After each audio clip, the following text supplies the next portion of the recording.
Alright, so I have been playing around with mapping and have found some really handy tools, and I thought I'd share it with everybody because mapping sucks. Alright, so I'm going to start with the fuselage, which is usually the biggest problem, at least for most people. And we'll head over right away to unwrap it. Opening up the window, see a big mess. Okay. One of the big keys is that before you come into mapping, you should have all your smoothing groups set up for everything. I'm sure everyone does that already, but if you have your smoothing groups set up, it makes this whole thing work. So by having this fully selected here, I'm going to click this button, flatten by smoothing groups. And I have something that's not selected. So let's go back, select everything, and we will flatten by smoothing groups. There we go. This button right here, I forget it all the time. It's ignore back facing, and it's on by default. It's not very handy for it to be on by default. So, all right. So the key thing that's happened here is no, nothing looks great. If you go to the checker pattern, you'll see everything is pretty stretched and wrong. But the key thing is that all our selections have been made, and from here it's still really quick to get this all to work. Okay, so I'm going to just go ahead and select everything again,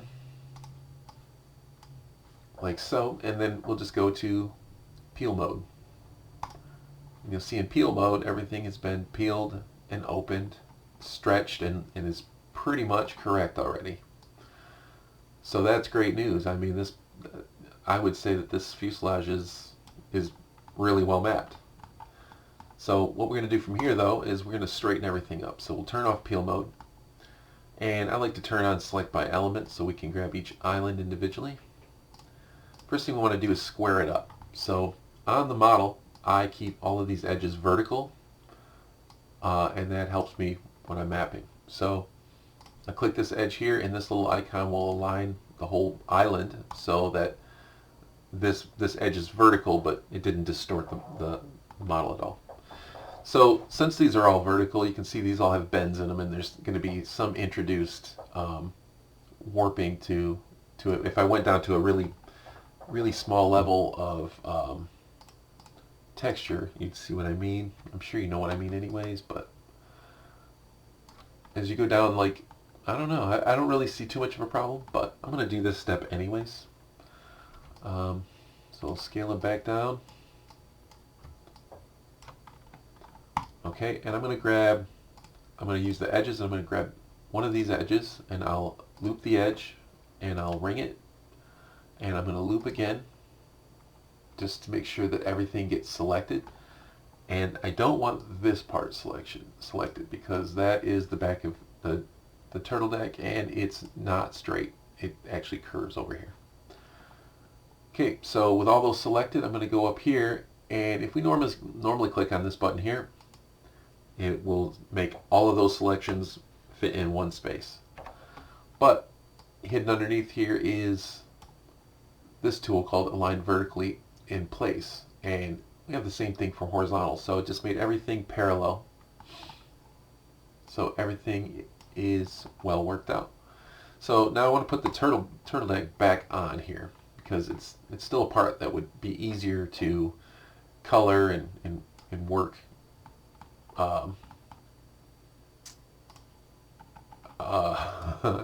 It'd be easier for it to be together. So when I'm coloring it all works at the same time. So I've resized this piece so they're now out of scale for one another. So I'll select that, and I'll scale them back together with the rescale elements, so that gives them the same textual size. Okay, we'll go back to edge. I'm going to select this edge because that's where the turtle deck would need to go, and click Stitch Custom, and it'll jump into place. Okay, and then I'm going to grab these verts,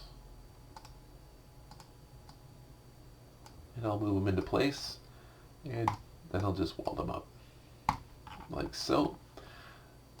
Now there is some distortion And I will try to cure that by first grabbing these guys here, pulling them that way, grab just the top one, pull it that way until things look straight. Okay, probably should come up a little bit, it looks like. Something like that. So now I have some overlapping faces here because of this cowl vent. So I'm going to break those free. So we'll go out here to the model, and holding control I'm going to select all these, and then I'm just going to break them out. They're broken out and they can be mapped separately now. Okay, so another thing I'd like to show you is a little bit more alignment. So I grab this guy here and align. Then I'll grab here and here. Let's hit ring and see how well it rings it. Not too well.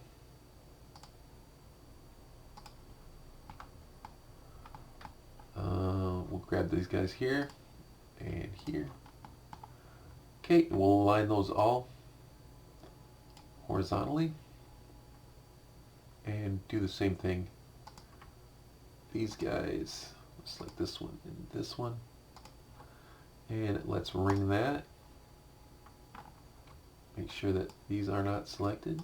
Okay, and let's do the vertical part. Okay, looks like I missed this line here,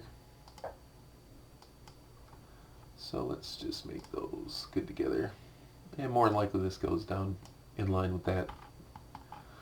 Okay, a lot of these other parts, it's just going to be the same process as that, just lining these edges up, and so on. So what we'll do from here is I'm going to just go ahead and grab everything, and just to give everything the same textual size again, I'm going to go to rescale elements. Now everything's scaled together, and then I'm going to hit pack normalize, and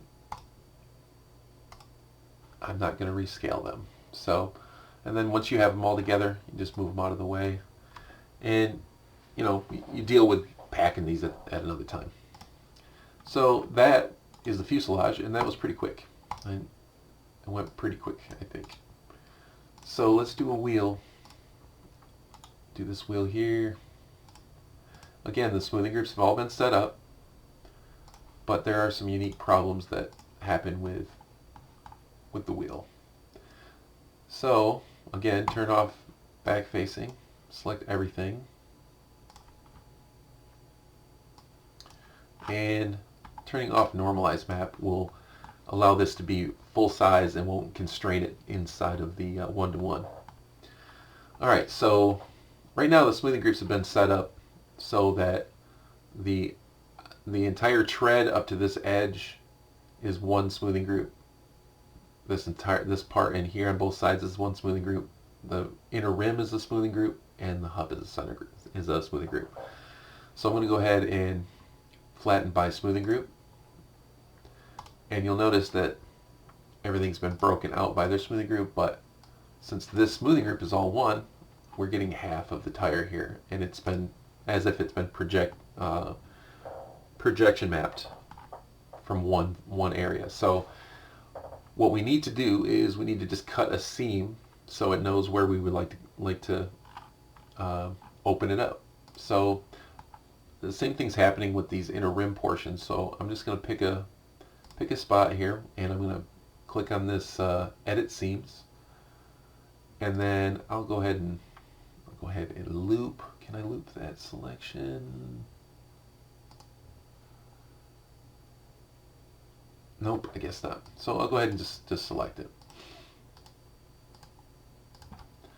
I think I could do point-to-point seams and just click the start and end point, and it would connect them together, but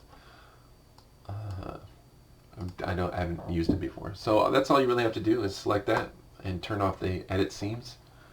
And now we'll select all these guys again. Okay, and we'll do a peel. You'll see now it opened opened them up. I don't know where the one went. So I'm going to turn off peel and peel again. And here we go, it's straightened out. So these two guys look good already. Their scale is incorrect, but they look good.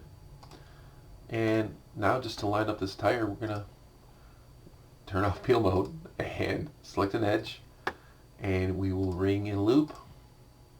And we'll come up here and click the horizontal. Come over here, grab this edge here, ring and loop.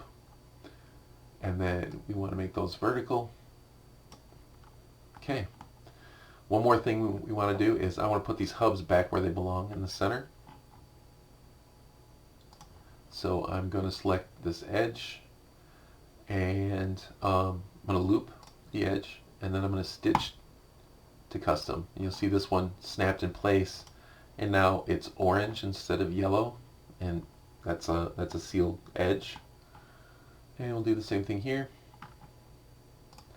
Boom. Loop it and stitch it. Okay, again we'll grab everything and we're going to rescale them together. We'll uncheck rescale and then we will pack. We'll move this to a different location. That way when you get done, you'll open up you'll select all of the parts that you've mapped, and then you'll be able to come back in here and map everything like you do with everything else. So I'm going to collapse that, and that's done. So one last thing I'd like to do is this wing. Now this wing, right now I have a smoothing group that ends along this edge. So the top part's one smoothing group and stops here on this edge, and the other one continues around the bottom. I'll do this mapping, and then when I'm done I can set a smoothing group up. It won't affect the mapping, but I can set a single smoothing group that goes all the way around this wing. That will make the wing look better. But I've actually set the smoothing group up on purpose to make mapping easier. Okay, so same thing. We're going to come in here and do an unwrap.